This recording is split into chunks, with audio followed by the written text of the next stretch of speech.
Kala itu di Jawa Tengah, kisaran tahun 2009. Namaku Ibnu, aku lahir dan besar di sebuah desa kecil yang terletak di lereng gunung di Jawa Tengah.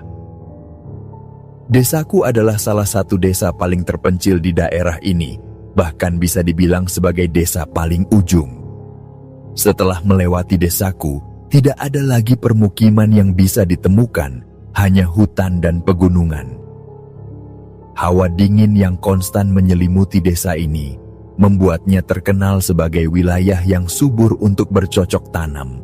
Tak heran, mayoritas penduduk di sini, termasuk orang tuaku, menggantungkan hidup mereka sebagai petani sayur.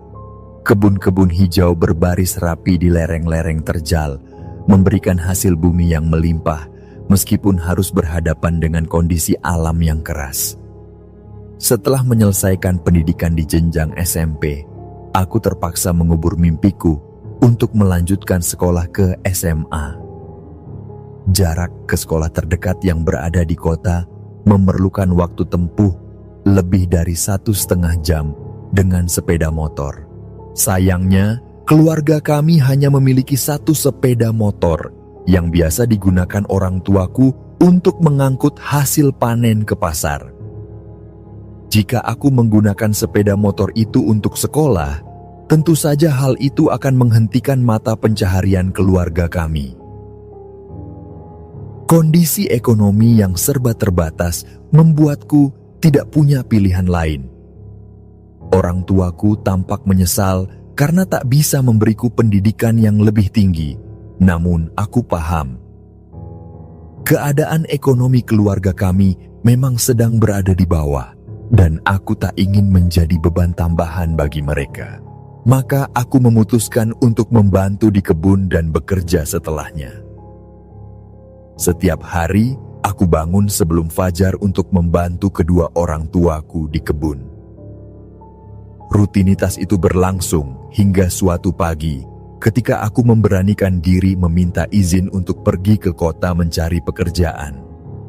Aku merasa bahwa dengan bekerja di kota, aku bisa meringankan beban orang tua sekaligus mencari pengalaman baru. Dengan perasaan penuh harap, aku berangkat meninggalkan desa kecilku, memasuki hiruk-pikuk kota yang ramai. Di sanalah, aku menemukan sebuah warung bakso yang begitu ramai hingga menarik perhatianku.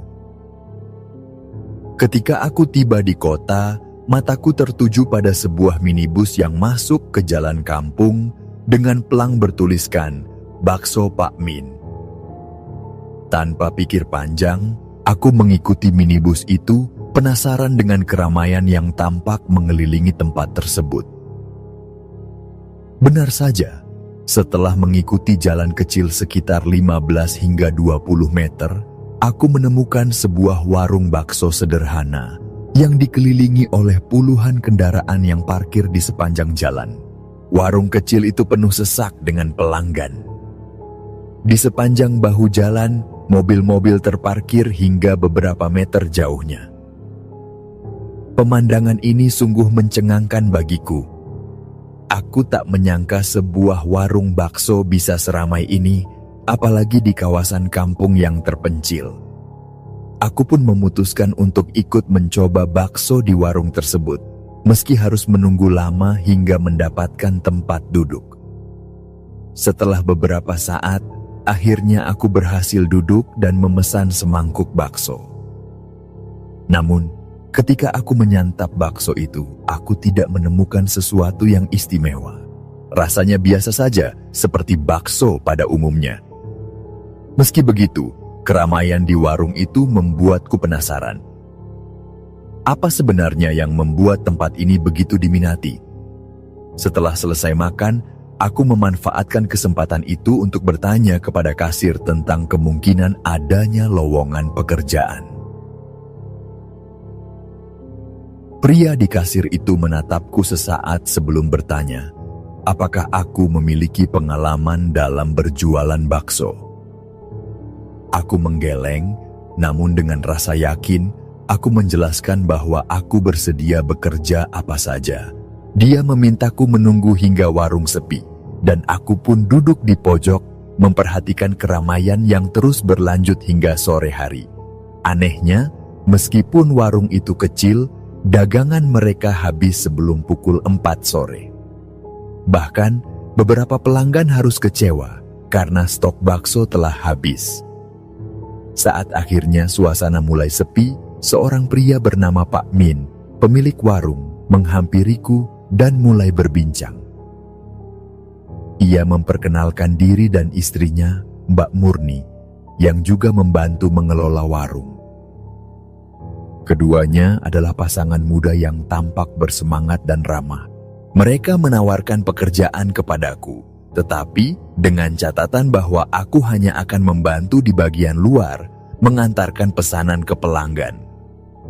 Hal yang membuatku sedikit heran adalah mereka tidak mengizinkan siapapun, termasuk aku, untuk terlibat langsung dalam pembuatan bakso.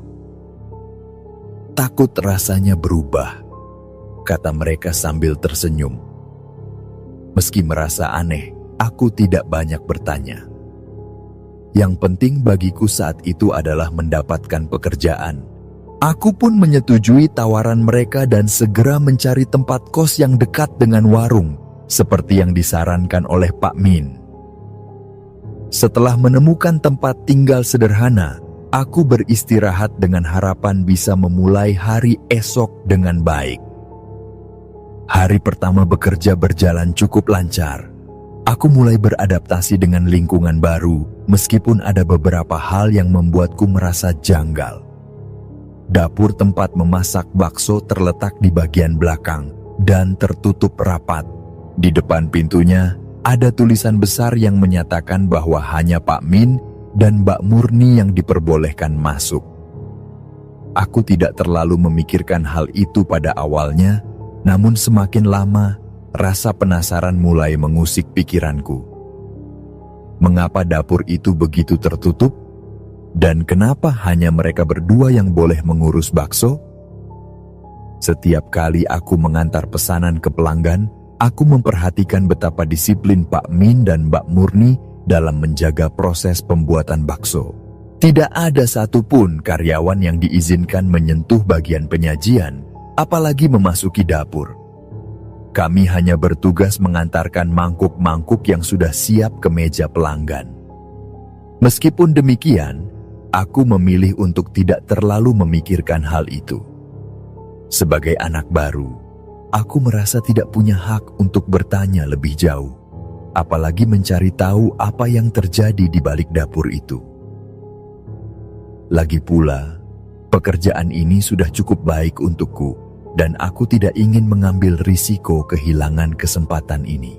Hari pertama bekerja di warung bakso itu memberikan kesan yang begitu mendalam.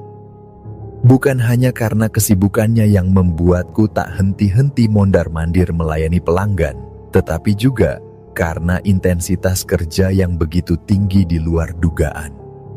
Seolah-olah tidak ada waktu untuk berhenti sejenak dan menarik napas panjang. Warung itu dipadati oleh pelanggan sejak pagi hingga sore, tanpa memberi jeda pada kakiku yang lelah.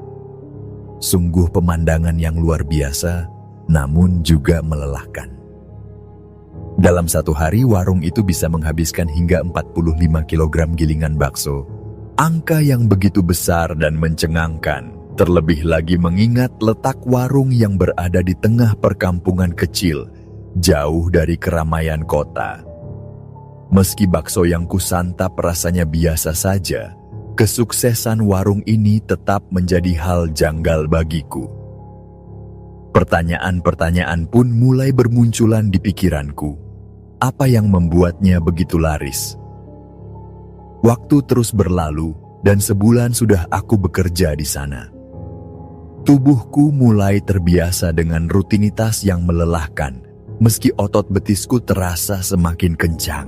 Karena hampir setiap hari aku harus berjalan cepat selama hampir 10 jam tanpa henti.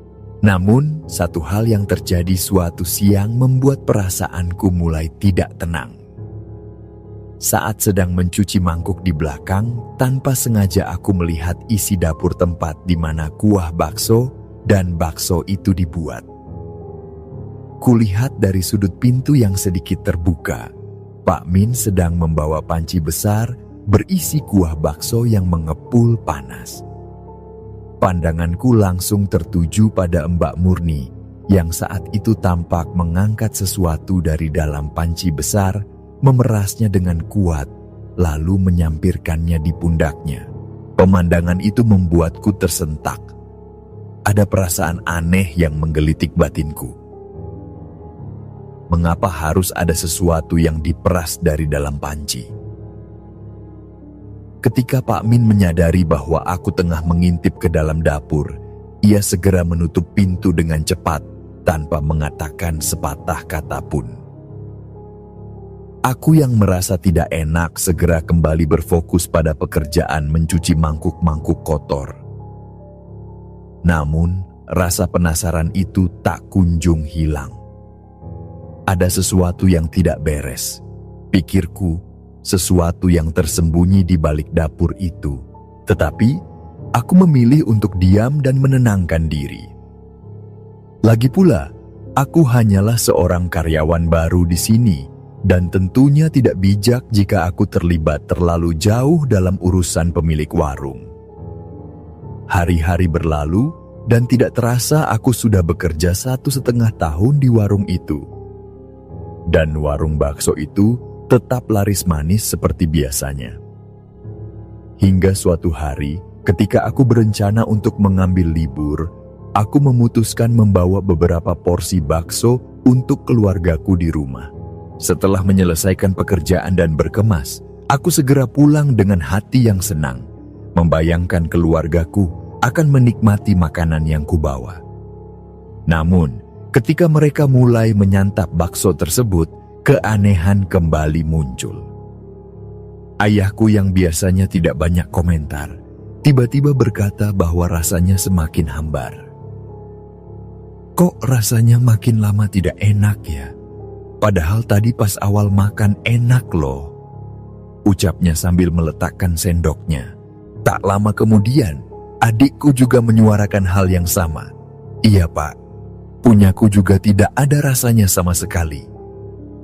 Aku pun mencicipi kuah bakso itu, dan benar saja, rasanya tak berasa sama sekali. Kuah yang semula tampak menggiurkan kini hanya terasa seperti air tawar. Mungkin karena sudah dingin ya, ujarku mencoba menenangkan mereka. Meski dalam hati aku merasa aneh. Malam itu aku tidur dengan pikiran yang penuh tanda tanya, memikirkan apa yang sebenarnya terjadi di balik dapur itu. Hari berikutnya, aku kembali bekerja seperti biasa. Namun, suasana di warung terasa sangat berbeda dari hari-hari sebelumnya. Jika biasanya sejak pagi warung ini sudah dipenuhi pelanggan, kali ini hanya sedikit orang yang datang. Hingga siang hari, hanya 35 porsi bakso yang terjual. Ini sangat tidak biasa. Warung yang biasanya ramai mendadak sepi tanpa alasan yang jelas. Aku dan rekan-rekan kerja hanya bisa duduk di bangku panjang menunggu tamu yang tak kunjung datang. Suasana semakin sunyi, hingga akhirnya aku berbisik pada Pak Kirman, seorang karyawan senior di sana. "Kenapa ya Pak, kok sepi banget?" tanyaku. Namun, Pak Kirman hanya menatapku sambil mengisyaratkan untuk diam. "Nanti saja," katanya singkat. Sepanjang hari itu, tidak banyak yang terjadi. Warung tetap buka hingga malam, namun suasananya tetap sepi, bahkan setelah jam makan siang berlalu. Meski banyak orang berlalu lalang di depan warung, tak satu pun dari mereka tampak tertarik untuk mampir. Rasanya aneh, seolah-olah warung ini tak terlihat oleh mereka. Ketika malam tiba dan pekerjaan selesai, aku mengajak Pak Kirman untuk berbincang lebih lanjut. Kami duduk di warung kopi kecil, dan perlahan-lahan Aku mulai mengutarakan apa yang kurasakan tentang warung itu. "Pak, kayaknya ada yang aneh ya, sama warung kita?" tanyaku sambil meneguk kopi hitam. Pak Kirman mengangguk pelan. "Iya, sepertinya kita harus siap-siap cari kerjaan lain. Ada yang tidak beres sama tempat itu," ucapnya dengan nada serius. Malam itu, aku pulang dengan pikiran yang semakin penuh. Keesokan harinya, suasana di warung kembali sepi. Hingga sore hari, hanya 18 porsi bakso yang terjual. Yang lebih mencemaskan lagi, Mbak Murni tampak tak enak badan. Wajahnya pucat, namun ia tetap memaksakan diri untuk berada di warung, meski jelas terlihat kondisinya semakin memburuk. Semua karyawan merasa cemas, tetapi tidak ada yang berani menegurnya. Tak lama kemudian, kejadian yang mengerikan terjadi. Mbak Murni tiba-tiba jatuh pingsan dan mulai mengeluarkan darah dari mulutnya. Kami semua panik dan menyarankan agar Pak Min segera membawanya ke rumah sakit.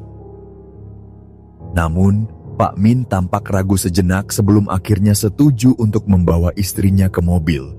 Anehnya, ketika beberapa karyawan menawarkan untuk ikut menemani, Pak Min menolaknya. Ia bersikeras ingin membawa Mbak Murni sendiri. Setelah mobil mereka berlalu dari pandangan, aku merasa ada yang tidak beres. Mobil itu tidak mengarah ke rumah sakit terdekat, melainkan berbelok ke arah yang berlawanan. Sementara itu, kami para karyawan hanya bisa saling berpandangan kebingungan. Tidak ada satupun dari kami yang memiliki pengalaman dalam mengolah bakso. Di antara kami semua, Pak Min dan Mbak Murni adalah satu-satunya yang selalu menangani proses pembuatan makanan itu. "Loh, memang tidak ada yang bisa ya?" tanyaku dengan sedikit harapan. Namun, jawaban yang kuterima hanyalah anggukan serempak dari karyawan lain, menegaskan bahwa kami benar-benar tidak berdaya dalam situasi ini. Perasaan tak nyaman mulai merayapi pikiranku, terlebih lagi karena semua hal yang berkaitan dengan dapur selalu menjadi area terlarang bagi kami. Semua kendali ada di tangan mereka, dan sekarang keduanya tak ada di sini. Suasana warung semakin lengang. Para karyawan duduk di pojok, tak ada aktivitas berarti, karena sejak pagi tidak ada pelanggan yang datang. Mataku tertuju pada dandang bakso di belakang, di mana tutupnya sedikit terbuka. Dari celah itu, uap panas mengepul, menandakan bahwa kuah di dalamnya sudah mulai mendidih. Aku merasa perlu menyiram butiran bakso dengan kuah agar tidak mengering. Perlahan, aku membuka tutup dandang dengan hati-hati. Namun saat centong kuah terbenam ke dalam air, ada sesuatu yang terasa aneh. Ketika kuangkat, jantungku seketika berdegup kencang. Di ujung centong itu tergantung sebuah bra, dan pemandangan itu membuatku mual seketika. Bagaimana bisa benda seperti itu berada di dalam dandang bakso? Dengan rasa panik, aku memanggil karyawan lain. "Pak, apa ini?" Seruku tak percaya sambil mengangkat centong itu lebih tinggi, memamerkan pemandangan mengerikan di hadapanku. Mereka yang mendekat langsung bereaksi dengan wajah jijik dan menahan mual. "Sudah, taruh lagi, jangan diteruskan," perintah Mas Diki. Suaranya tenang namun tegas. Tapi aku merasa hal ini tidak bisa dianggap sepele. "Mas, ini kan tidak benar," jawabku setengah mendesak. "Sudah, taruh aja," balasnya dengan nada yang lebih keras. Kali ini memaksaku untuk menuruti perintahnya. Aku pun menurunkan centong itu dengan rasa enggan, menyimpan pertanyaan yang semakin menumpuk di benakku. Mas Diki kemudian memutuskan untuk mengumpulkan kami semua. Dengan ekspresi serius, ia mengajak kami duduk lesehan di sudut warung. Para karyawan lainnya, mulai dari Pak Kirman, Mas Adit, Mbak Asih, Bu Sri, hingga Mas Harun dan Mbak Kiki, semuanya berkumpul dengan raut wajah tegang. Tidak ada yang berbicara, suasana berubah menjadi semakin sunyi. Mas Diki, sebagai karyawan paling lama di sini, akhirnya membuka suara. "Ada sesuatu yang perlu kalian tahu," ucapnya, mengawali pembicaraan dengan nada datar yang penuh kewaspadaan. "Ini tentu akan mengejutkan kalian, tapi demi kebaikan kita bersama, mau tidak mau aku harus mengatakan yang sebenarnya." Kalimatnya menggantung di udara, seolah mengundang ketakutan yang perlahan-lahan meresap dalam pikiran kami semua. Dia menunjuk ke arah dapur, tempat di mana semua misteri tampaknya bermuara. Dapur itu, tempat yang dilarang untuk kita masuki, menyimpan sesuatu yang tidak kalian ketahui. Kami semua menajamkan pendengaran, tak ada yang berani memotong kata-katanya. Dari awal aku ikut membangun warung ini, aku sudah tahu ada yang tidak beres. Kalian sadar kan? Tidak ada satupun dari kita yang berasal dari desa ini. Semua karyawan di sini datang dari luar desa. Lanjutnya, kami saling berpandangan, mulai menyadari keanehan yang selama ini mungkin kami abaikan. Memang benar, tidak ada satupun dari kami yang merupakan warga asli desa ini. Semua berasal dari luar, seperti diatur sedemikian rupa. Mas Diki melanjutkan, "Dan kalian sadar juga tidak ada warga sekitar yang pernah jajan di sini. Kalian pernah lihat tetangga-tetangga kita makan bakso di warung ini?" Semua menggeleng. Tidak ada satupun yang pernah melihat warga lokal mampir ke warung ini untuk makan. Itu karena mereka tahu ada sesuatu yang salah dengan warung ini, ujar Mas Diki, nadanya semakin suram. Mereka memilih diam daripada harus berurusan dengan peliharaan Pak Min. Kalimatnya menggantung, menimbulkan rasa ngeri di antara kami. Belum selesai, Mas Diki menambahkan, "Dan kalian tahu kenapa Pak Min dan Mbak Murni tidak punya anak?" Kali ini pertanyaannya benar-benar memukul kami semua. Sebenarnya mereka punya anak, tapi anak itu mereka tumbalkan. Kami semua terperangah. Tak ada yang bisa mengatakan sepatah kata pun. Ketika suasana semakin tegang, Mas Diki mulai menceritakan kisah kelam yang belum pernah kami dengar sebelumnya. Ia mengenang masa ketika ia masih bersahabat dengan Pak Min sebelum semua kegilaan ini dimulai. Mas Diki menceritakan bagaimana ia pernah datang ke rumah Pak Min dan mendapati anak mereka, Wina, terbujur kaku di kamarnya.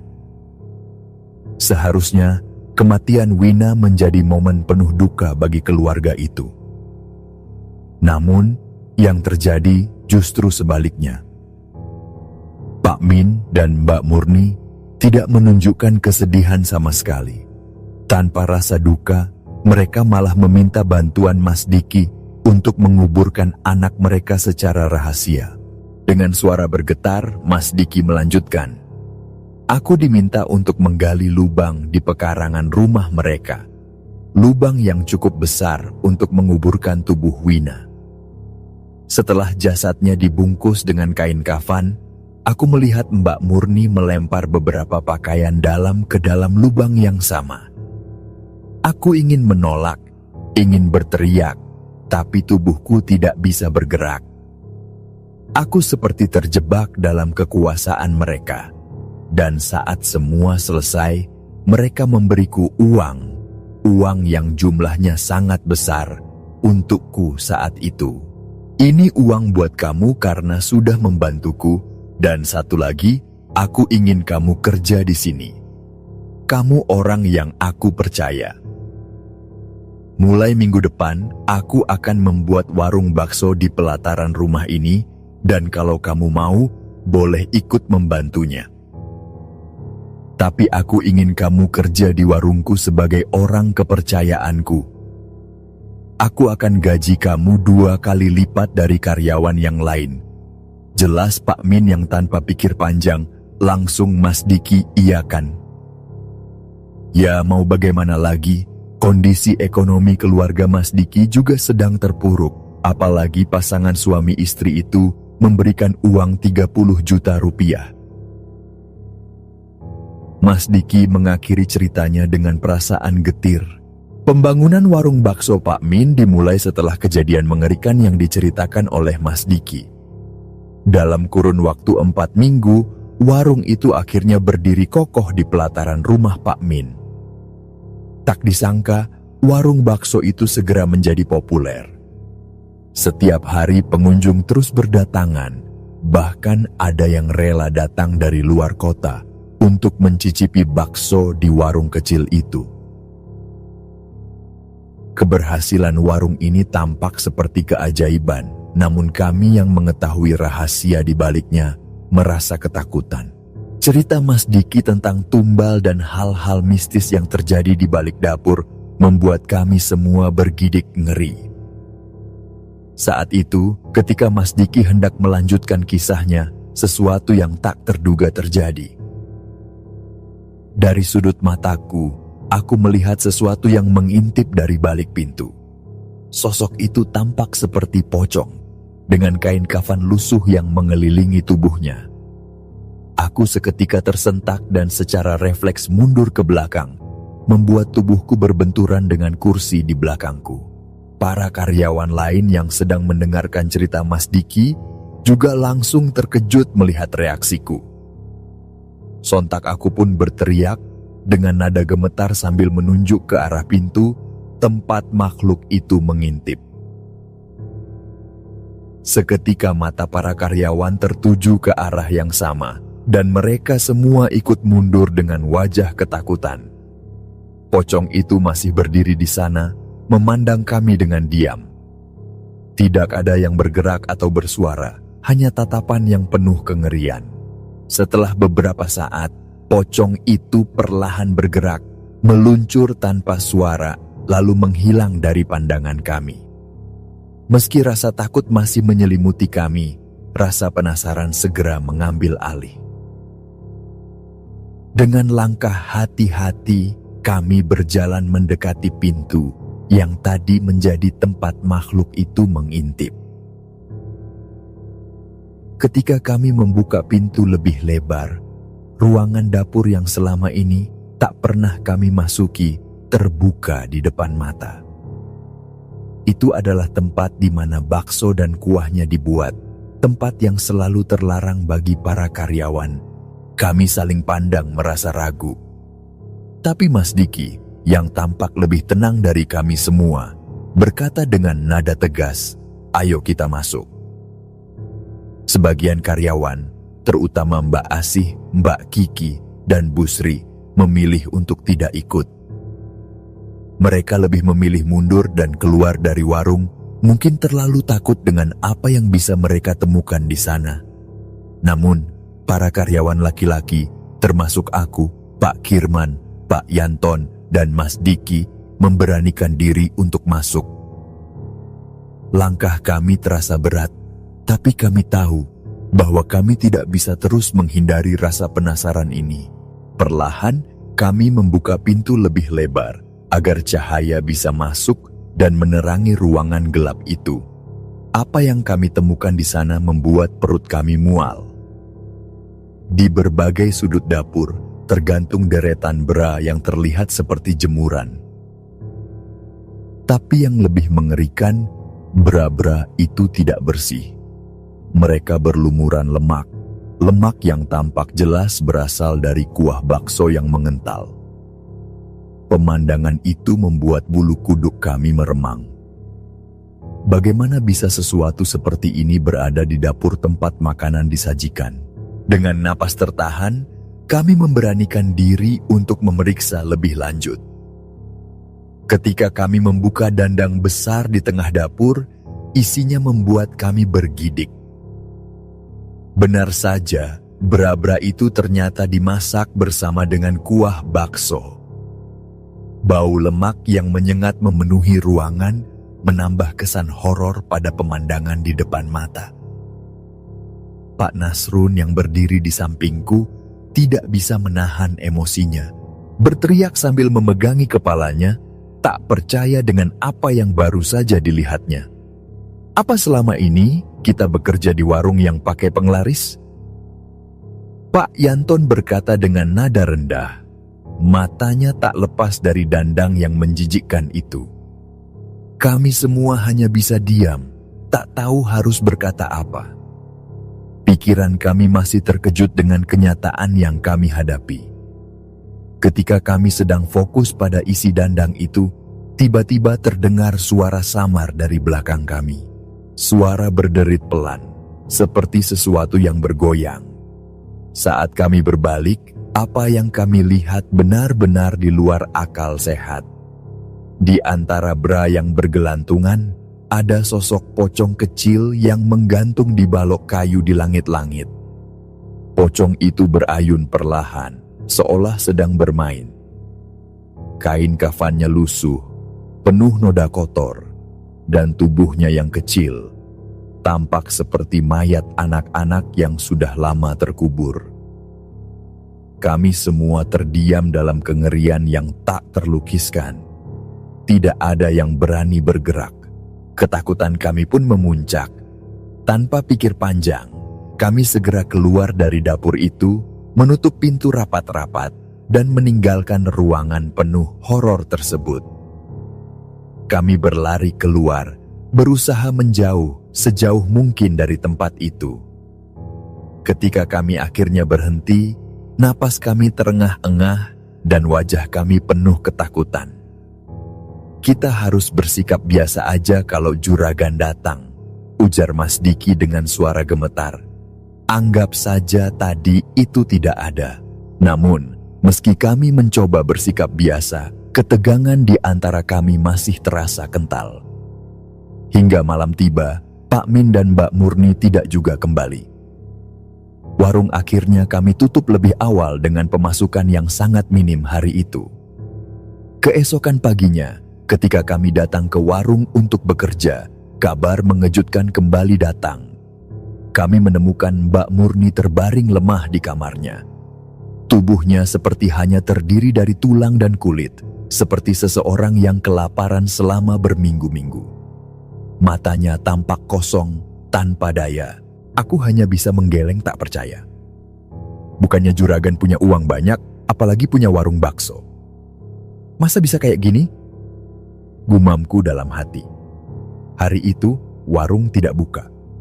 Kami hanya membersihkan ruangan dan mengurus keperluan warung tanpa ada aktivitas jual beli. Di tengah kekalutan itu, Mas Diki mengajakku ke suatu tempat. Ayo ikut aku sebentar, katanya sambil menyerahkan helm padaku.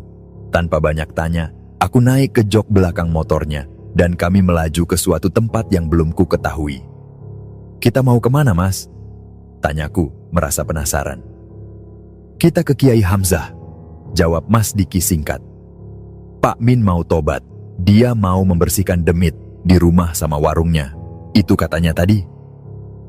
Perjalanan itu memakan waktu sekitar 1 jam. Akhirnya, kami sampai di sebuah rumah joglo Jawa yang tampak asri dan sejuk.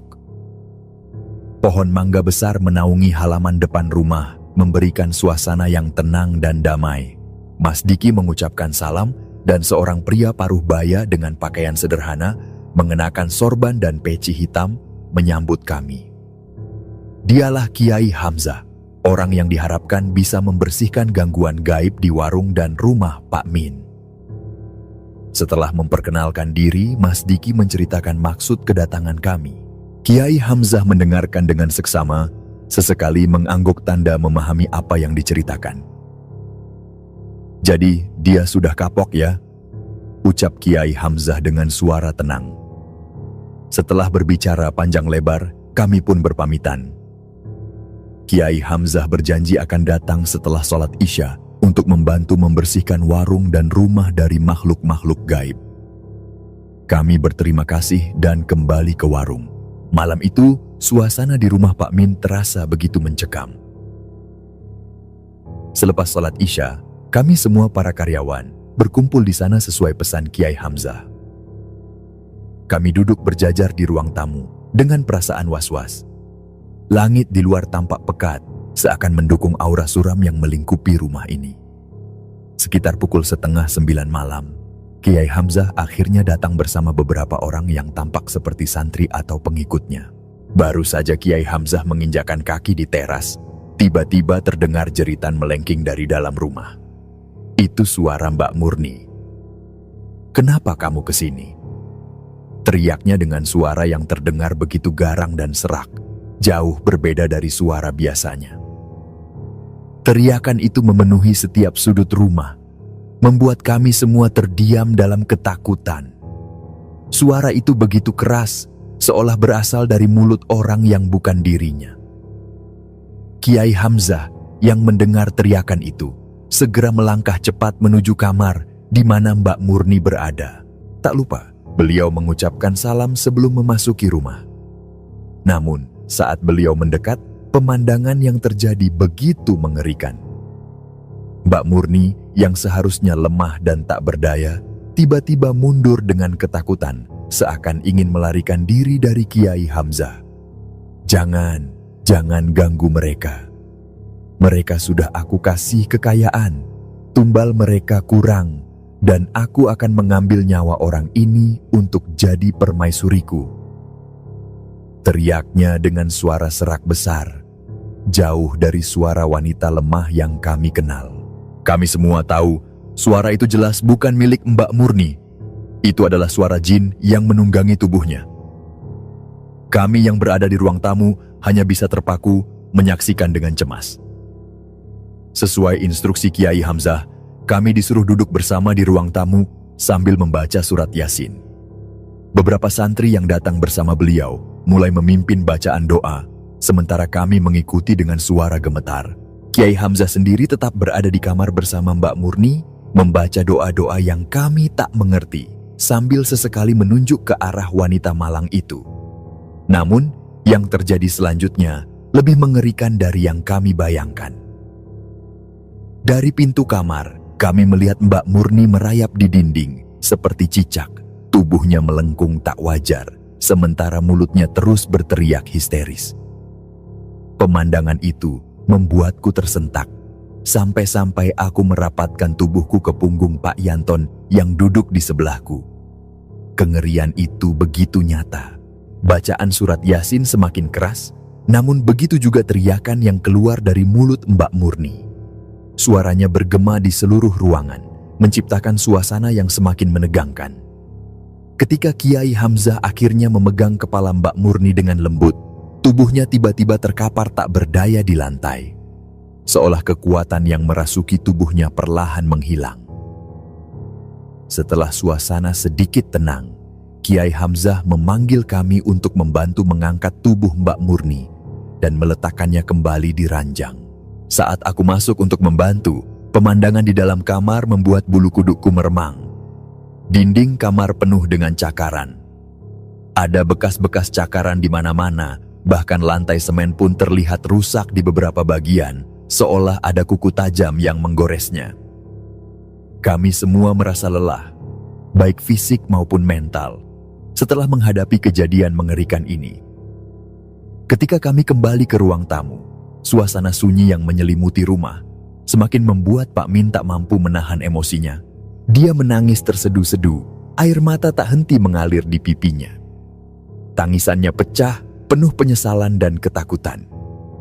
Di tengah isak tangis itu, Kiai Hamzah memecah kesunyian. "Kenapa kamu melakukan ini?" Tanyanya dengan nada lembut namun tegas. Pak Min yang masih tertunduk malu, tak mampu menjawab seketika. Dengan suara parau, akhirnya dia mulai bercerita, "Maafkan saya Pak Kiai. Saya terpaksa melakukan itu. Saya tidak punya pilihan lain." Pak Min mulai membuka cerita kelamnya. "Dulu kehidupan kami serba kekurangan. Untung dari berdagang bakso tidak seberapa. Bahkan untuk makan saja kami harus hutang sana-sini. Hidup kami benar-benar susah Pak Kiai," ucapnya sambil menunduk. Sampai suatu ketika, ada seorang pelanggan yang membeli baksoku. Kami berbincang-bincang dan aku menceritakan keadaan ekonomiku yang sulit padanya. Dia lalu memberi saran agar aku melakukan pesugihan di suatu tempat. Lanjut Pak Min dengan suara yang semakin lirih. Kami semua mendengarkan dengan penuh perhatian. Tidak ada yang ingin melewatkan satupun kata dari pengakuan Pak Min. Saat itu, anak kami, Wina, sakit keras. Dia muntah-muntah setiap hari, tubuhnya lemah. Aku ingin membawanya ke dokter, tapi aku tidak punya uang. Melihat dia menderita seperti itu membuat hatiku hancur. Tapi apa daya, aku tak punya uang sedikit pun. Pak Min terhenti sejenak, mengusap air mata yang terus mengalir di wajahnya. Aku menceritakan tentang tawaran pesugihan itu kepada istriku. Tapi pesugihan ini butuh tumbal. Aku berniat untuk menumbalkan anak semata wayangku, Wina. Suasana hening sejenak, kami semua tercekat mendengar pengakuannya. Walau sempat berdebat, akhirnya kami sepakat. Selain untuk menyudahi penderitaan anak kami juga ingin keluar dari kemiskinan yang menghantui hidup kami. Kami tidak ingin terus dihina dan diremehkan oleh orang lain. Lanjut Pak Min, suaranya terdengar penuh kesedihan dan penyesalan.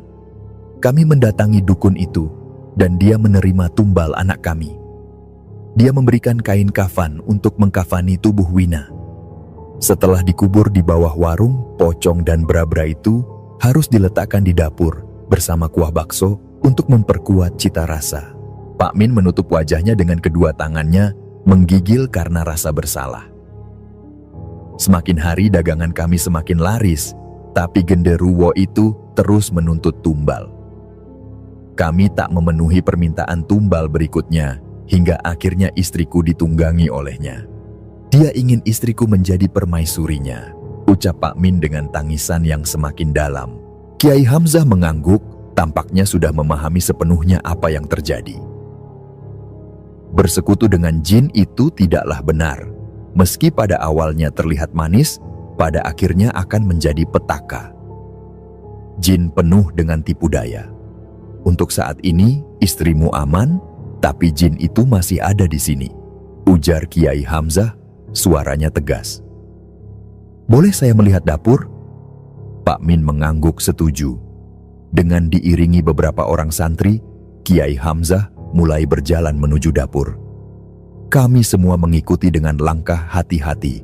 Ketika pintu dapur dibuka, bra-bra yang tergantung di sana mulai berayun perlahan, meskipun tak ada angin yang berhembus. Pemandangan itu membuat bulu kuduk kami kembali meremang. Kiai Hamzah mulai membaca doa sambil mengarahkan telapak tangannya ke berbagai sudut ruangan. Perlahan, beliau berjalan ke arah dandang besar di tengah dapur, tempat yang kemarin kami temukan penuh dengan kuah bakso dan bra. Saat dandang itu dibuka, kami semua terkejut. Dari dalamnya, sesosok makhluk hitam dengan mata menyala keluar merayap ke dinding.